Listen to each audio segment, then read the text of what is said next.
So we have finally sold everything that's untradeable pretty much in the bank.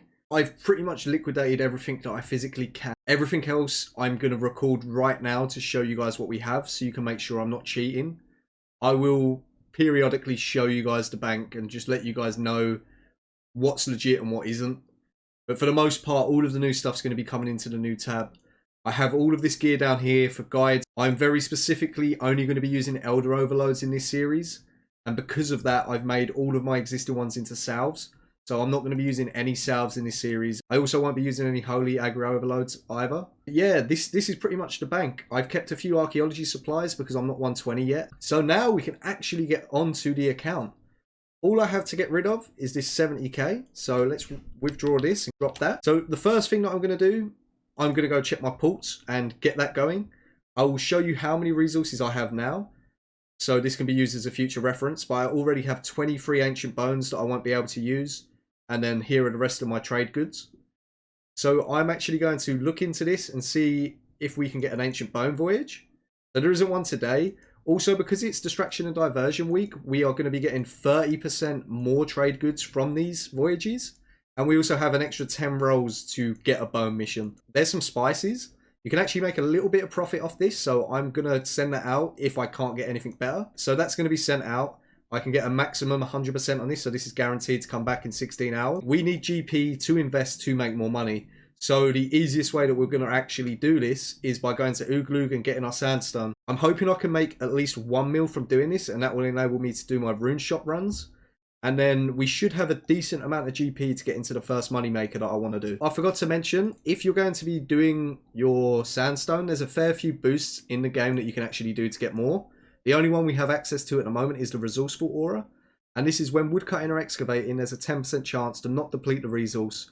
So this is effectively going to give us a 10% chance to get more Sandstone. I do have my untradeable pickaxes and axes in the bank. So I have the Pickaxe of Earth and Song, Matic of Time and Space, and Crystal Hatchet. Obviously, I'm not going to be using these in this series. I might add some cool, interesting challenges or tasks that I have to complete to unlock them on the account. We could either do that and have it a bit more interesting, or go for the more boring approach of unlocking them with GP, but I think it'd be fun if I have to actually do a certain activity in order to get them. I can't believe that potion flasks are 14k a pop at the moment.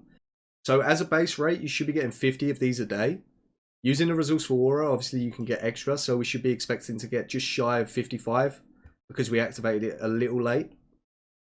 There we go, so we got 53 in total, and that means straight away we've already made 745k on the account, which is going to give us a great head start. Okay, so we can sell these for 14,067, which is just under mid. So I'm going to leave that offer in while I go get the rest of our Sandstone. With that 13k, I'm actually going to buy a Sophingham Slayer Dungeon teleport, which is going to be a quick teleport to the next spot that we want to be at.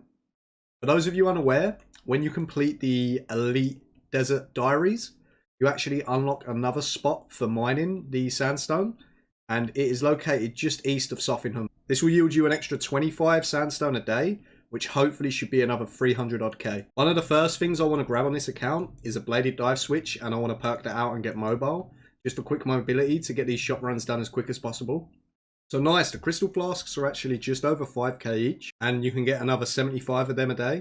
So the final location you can get crystal flasks from is the Edemu dungeon. You do need 115 dungeoneering to get into here. If you don't have the requirements to get to Crystal Flex Sandstone inside the Edemu cave or the Red Sandstone in the desert, you will lose out on an additional 25 of each a day. So it definitely does increase your profits. And yeah, that means already we're going to be at 1.6 mil, which is more than enough to start doing our shop runs. So first up, I'm actually going to want to get myself a bladed dive switch. A cheap main hand to have is flowers. You can actually augment these. I'm going to also go re-obtain my Excalibur. You can actually get the Excalibur from completing the Seer's Diaries. And if you need to re-obtain it, just go to Tavali and talk to the Lady of the Lake. So here you go. You want to make sure you buy the Enhanced Excalibur. And that's only 500 coins. And this will be our mobile switch for the whole account pretty much. Towards the end game, you do want to get Aftershock on this so you don't lose your stacks. But we are not going to be worried about that in this series. So just by equipping them, we're going to be getting Bladed Dive. But I'm actually going to go see how much it will cost us to get mobile on this. Some even more mobility around the game. So obviously another thing on my account that's pretty hard to get rid of is all of the materials that I have on it. So just for reference, I'm going to show you guys all of the materials and resources I have now. And then obviously whenever I do any augmenting, I'll show you me acquiring all of the materials there and then. So this is one way that I could actually track all of my invention materials. I could go re-obtain them as it comes to it. But I found that with all of the common and uncommon materials, it is pretty hard to track and, you know, work out what I've actually got and what I haven't. I think a better way of doing this would actually be to just find a monetary value of every single attempt for the combo that I'm going for, and then to charge my account for that attempt. For example, if going for mobile costs 20k per attempt, including making the gizmo and all of the components, and it takes me 20 attempts, I will sink 400k from my account into a tab, which at the end of the series I may give away. When it comes to rare materials that are a lot easier for me to track, so my Aluna Junkin for Aftershock, my Planted Feet, components, all of that good stuff, then ones we can easily show you live of how I obtain them, how much they cost, blah de blah. By tracking all of these components, it is going to add a lot of time to the account, and I've already spent a fair bit of time perking out certain things in this series. So I feel the best way to do this would be to add a monetary value to it and put it in a pot and give it away at the end of the series. Let me know your thoughts on that. I do not mind keeping track of every single thing, but I'm sure most of you are here to actually see the progress on my account, and this will enable me to pump out that content even quicker. So let me know your views on that. Hopefully we can get this first go. There we go, Wise 2 mobile, that's perfect. Now I'm going to be really upset if we lose this in the wilderness. Is what it is. We're going to go get some criminal bolts now. So I'm going to cut all of the trees out of the wilderness first, and then I will go to the wilderness and see how many we can get and see if it was worth doing or not without any of the boost. So while I'm here, I'm actually going to hop around and find a divine location to make a little bit of extra profit from as well. For those of you that are unaware, you can actually use the Desert Pantheon aura once per day to double the amount of these you can actually gather. Hey, nice, we just hit 30 million fishing XP. So I've just seen someone enter the wilderness with a war tortoise, so I'm probably not going to be doing that. We're going to hop worlds real quick and hopefully there's no one here. Oh nice, here's the Hellfire bow. There isn't any money makers I really want to be doing in the wilderness, so I'm not going to grab that. But for those of you that don't know, in the wildy there is a tier 99 bow at some place at all times. You can actually locate that with a wilderness sword as well. So if you're doing something like revs and don't want to risk anything, you can just go grab that. There is a caveat though.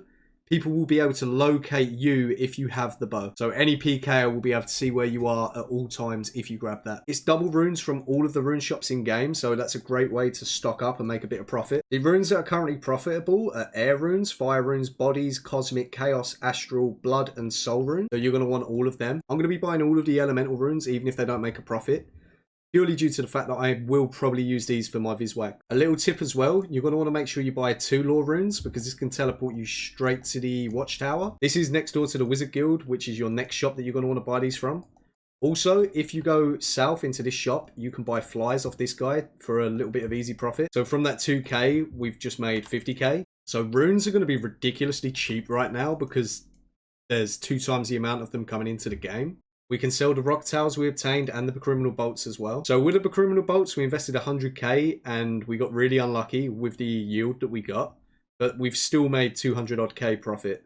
And these insta-sell for over mid too. The rock towers insta-sell for 600k, putting us back at 1.3 mil.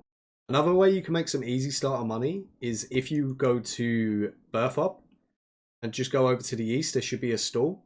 And from this guy called Tam, you can actually get a free Wicked Hood. And with this, you can craft some free runes every single day, and you get an unlimited teleport to the runecrafting guild, which is where we're going to want to go for our Viswax, which is also doubled at the moment. So this is going to give us a ton of profit too. So I'm going to set on 76, which is actually going to double as well, giving us a total of 152. And if we go quickly sell them, that should make us well over 1 million. So that's the Viswax and Soul runes sold, giving us a total of 3.9 million. Just going to insta-sell all of these runes. I'll do them all for -5 and they should either sell now or sell eventually. I won't go below 17 because that's what we paid for them. So there we go. We're nearly at 5 mil already and I've still got the rest of the rune shops to do. So I'll quickly do them and show you how much we make. So glad that I finally started this challenge. Like I said, I wanted to wait till I could poll out some information to you guys to make sure this is as good as possible. And all of the polls have come back and I'm going to try please everyone, but obviously the winning poll, it'll be an injustice not to do what they want. I will show you a few different alternative things when it comes to using my abilities and whatnot. I won't just use my Greater Ricochet absolutely everywhere, because I feel like that's the ability that people don't want to see me abusing, because there is a lot of content in the game you don't actually need it, and I'll even show you the content in the game where you do need it, what you can do instead if you haven't got it. Like I said, I've been really looking forward to getting into this series. It's going to bring a ton of life into the game for me personally, and I want to see how quick I can actually rebuild and how I cope without having max gear, and I'm sure you guys are all excited to see that too. Nice, there we go, we're already at 6.5 mil with another 160k items to sell. So the next thing that I'm going to do to make a quick bit of money is using the Wicked Hood to teleport to the nature altar and craft some runes. For those of you that are unaware, when it comes to reobtaining your pouches, you can buy most of them back at the runecrafting guild. This will cost you about 75k. He gives the medium one for free, but you have to buy the large and the giant one off of him. And you can purchase these from Wizard Korvac inside here. And then if you talk to him, he should give you the medium one. So that means we've only got 2 more to reobtain. The small pouch and the massive pouch. To get the small pouch, I'm actually going to get a Wilderness Sword 4 off of Mr. X. This is going to give us a tier 70 weapon, which will allow us to quickly kill the abyssal creatures. And there we go, nice, we got the small pouch. Took about 5 to 10 minutes, and we got a few like water talisman drops and whatnot, so we'll sell that for a couple thousand extra GP as well. So it weren't a complete waste of our time. So I have 4 out of the 5 pouches. The next item that I'm going to be grabbing is the Infinity Ethereal outfit, which is going to give me a ton of boosts to the runecrafting skill. And I'm going to go earn 1,000 points in Runespan to get my massive pouch. That took longer than I thought, but there is 1,000 points. So we can now teleport to the runecrafting guild and get the last pouch that we need. There we go, that's all of the pouches we need, and now we can get into our next money making method. So this probably isn't the most efficient thing to do if you're looking strictly for money, but I'm going to get the demonic skull so that I get some more XP because I'm not 120 runecrafting yet. So that's going to set us back 550k. I'm also going to grab myself an archaeology cape so that I can sort out my relics for runecrafting. So the 3 relics that I want to grab are the Nexus mod, which always puts you in the center of the abyss. Really good for runecrafting, increases your profits an hour greatly. This is going to set us back 3,000. I also want to grab the pouch protector so that my pouches never degrade. This will set us back a further 2,000. And finally, I want persistent rage, which is more of a quality of a life thing. I don't like adrenaline stalling. I'm too used to not doing it, so I'm going to make sure I buy these. So in total, we need 8,000 chronotes, and this is going to set us back 1.4 mil.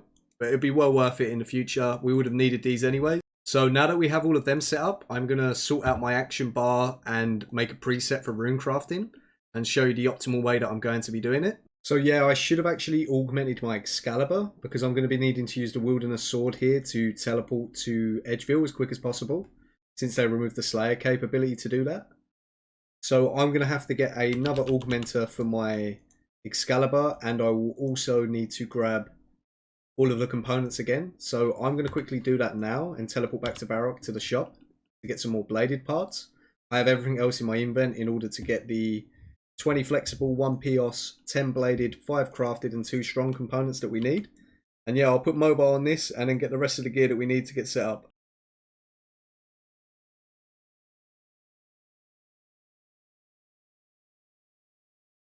Okay, so I have all of the presets and that set up now. So all we need to do is fill up our massive pouch. So I'm sure many of you guys have seen Micro's video. If you want a full runecrafting guide that is pretty good, I'd recommend going and watching that. To simplify this, you basically want to set up 2 presets, and all you have to do is click on the bank, fill up your massive pouch by right clicking it, and then press 1 to load your initial preset. And then in the order that I have my keybind set up, you want to press them all to fill up all of your pouches. The way this works is by filling up your ethereal top first, followed by your small and medium pouch. Then you want to set up your summoning action to remove from BOB. And then when you bind this to your bar and you use the keybind on it, it will remove your essence from your familiar to fill up the remaining 2 pouches. You then want to load your second preset, which will have your power burst of sorcery inside and any urns if you're going for XP. Which, for those of you unaware, this sorcerer's potion can actually be used to craft 2 times the amount of runes at an altar every 2 minutes, so it's definitely worth using. I have a buddy that spent quite a bit of time optimizing Abyss runecrafting, so shout out to Lumber Mig for that. He showed me a few tips to optimize your runs, and I'll share them with you now. After you've banked, if you click on the square where I click, press Surge and Bladed Dive in the same tick towards the Wilderness Ditch. This is the fastest way to get there. And then if there are any skeletons on your route, you can barge them for faster mobility. And also, once you're in the abyss, you want to click on the square on the ground here. You can see it by the little detail on the floor. And then bladed dive to the entrance of the blood altar and quickly click through to be as quick as you possibly can. Also, if you have multiple accounts or you're really into your rune crafting, if you ain't using them accounts like myself, you can actually wait for the Zami Wizard to get as close to the Wilderness Ditch as possible. Just next to the river, as you can see on screen. And you can lock him in place by speaking to him. This will stop him wandering off and help when it comes to evading PKers. And also increase your runs an hour. A lot of the PKers like to go hide over by the hill to the north. And this completely mitigates that, and it will make them less likely to try PK you. So we've just finished up 1 hour. I did have a few hiccups, like people trying to PK me, having to hop. Let's take a look at how much we've actually made from that hour, which could probably be slightly more, to be honest. But from that, we got 13.9 mil, which is huge.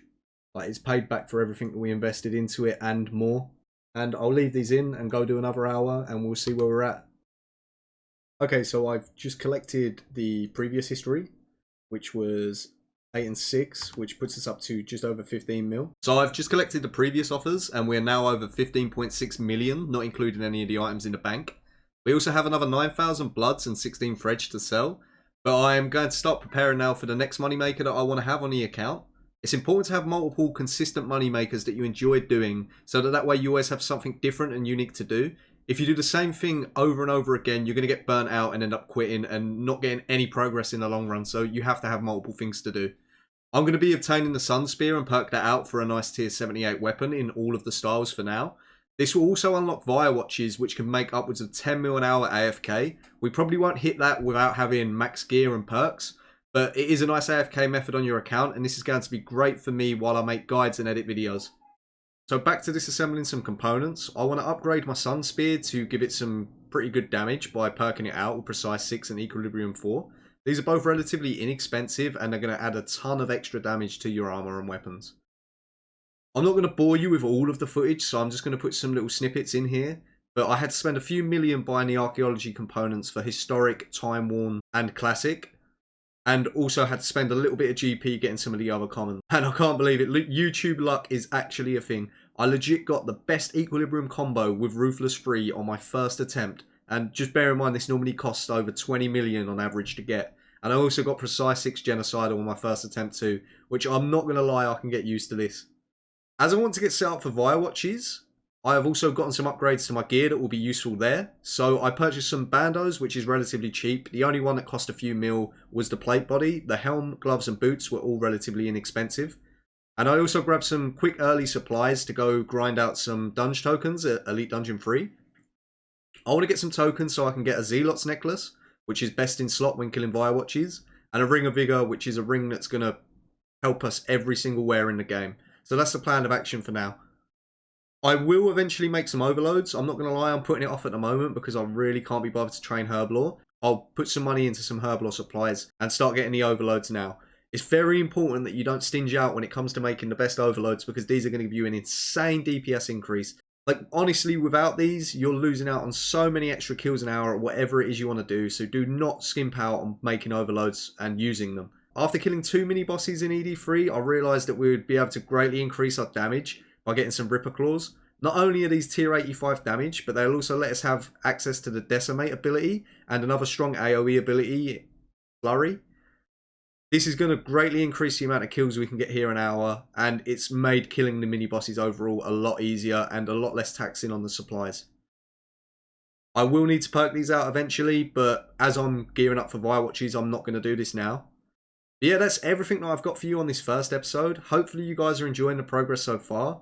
I am building a new PC, so there may be a little bit of downtime when it comes to editing and uploading the footage, but hopefully we can get that done as quick as possible. And then in the next episode, I've got quite a few other money makers that I want to unlock in the next episode, which hopefully should get us to our first tier 90, if not, round out some of our gear and armor. But yeah, honestly, making money in RuneScape 3 isn't too hard, and as soon as you do these initial grinds, you start doing your dailies, you start earning some passive GP, and you get some money making methods unlocked, I guarantee you this is going to be quick, it's going to be fun, and I'll get to relearn everything in the game that I haven't got to do in such a long time. If you got any suggestions for what you'd like to see, please let me know down below. As I was mentioning earlier, I would very much appreciate it if we could just get a pot going for all of the invention combos that we make. It is a nightmare having to track them, and it isn't fun. It's not a case of the time invested to get the new components. It is literally the tracking them. I've got so many on my account at the moment. So let me know your feedback on that. You guys enjoyed the series, drop us a like, and I'll get this next one out for you as soon as I can. Hope you guys are enjoying. Thank you all for watching, and please subscribe to the channel so you don't miss out on any future content.